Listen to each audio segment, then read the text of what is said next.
devenu incapable d'écrire. Pour combien de temps? Incapable. Avancer dans la langue, brume fouillée, fruit mort au centre qui me faisait un cœur et d'où je respirais. Pâle. Je suis pâle, j'ai les mains bleues, ramassées dans mes manches. Je sors et je ne ressens rien. La vie est un constat. Le matin, la rue, semblable, s'empile sous mes pieds. Froid.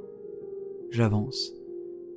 J'entre dans des salles, comme anomalie dans une plaine continuée, écharde, arrachée d'une poutre trop noire, trop vieille, d'une poutre séchée de grenier qu'on ignore et qui est venue se ficher dans la terre. L'horizon. La fuite en avant de la terre jusqu'au bout d'une jetée. Devenu incapable de penser à autre chose qu'à cela. La terre ronde. La terre qui revient infiniment sur elle-même. La terre qui rattrape son pli par derrière comme si elle se poursuivait. Devenu brouillard, brume, nappe. Tout le lexique des nuages me convient, mais dit sans poésie, pensée sans fièvre. Devenu seul. Rien à dire sur cela. Rien à dire sur cela, sinon ce que je disais il y a déjà 2, 3 ou 4 ans. Pour combien encore le ressassement? Retourner à l'appel, le chantier, le jardin, je ne sais même plus comment dire cette chose en moi, qui est le corps ou l'habiter, et dont je devrais pouvoir faire autre chose qu'un poème. Je suis fatigué. Une fatigue sans contraste, et bien pauvre. Je n'ai pas de misère, pas de tristesse, pas de regret. Je ne suis pas inquiet. Devenu bien tranquille, bien stable, comme la pierre que l'enfant ne frappe pas et qui reste là, sur le pont de bois blanc, sur les lames élimées de bois blanc, en attente, dans sa posture de pierre, exactement comme elle est. Sans un drame. Je ne pivote pas. Le médiocre est partout dans mes vers, maintenant, comme une herbe mauvaise qui pourrit dans les dalles. Je continue la lente entreprise de ma poésie, comme un homme qui ne reconnaît plus ce qu'il fait, qui ne sait plus pourquoi ou comment il en est arrivé à couvrir cette esplanade immense d'une quantité absurde de pavés. 1000 poésies pourront venir, comme celle-ci, s'accumuler encore. Mousse sur le bord du rivage pendant les grandes marées. Poudre et algues brunes, puanteur des choses laissées à leur mouvement propre, je glisse naturellement vers mon lieu d'origine. J'existe. J'existe, oui. Je suis dans ma répétition.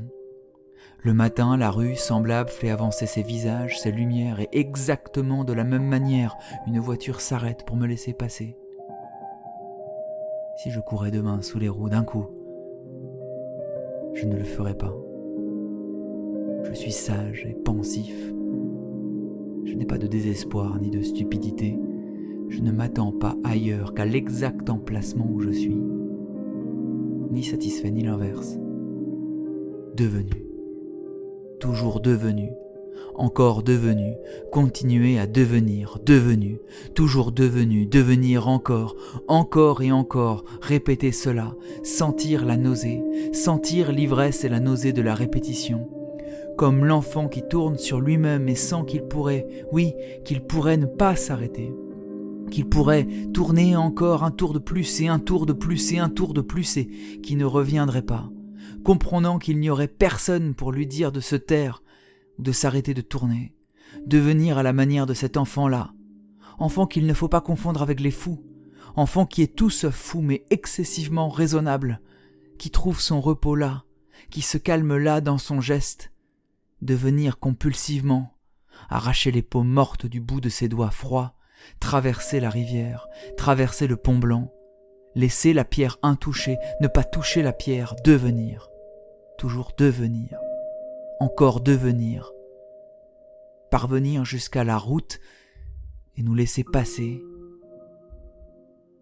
tourner sur soi, encore un tour, tourner sur son emplacement, sur son lieu, dans sa loge, sentir que ce qui tourne est immobile en lui, sentir que ce qui tourne est un pivot figé, une pierre. Ne plus pouvoir écrire. Ne plus vouloir écrire.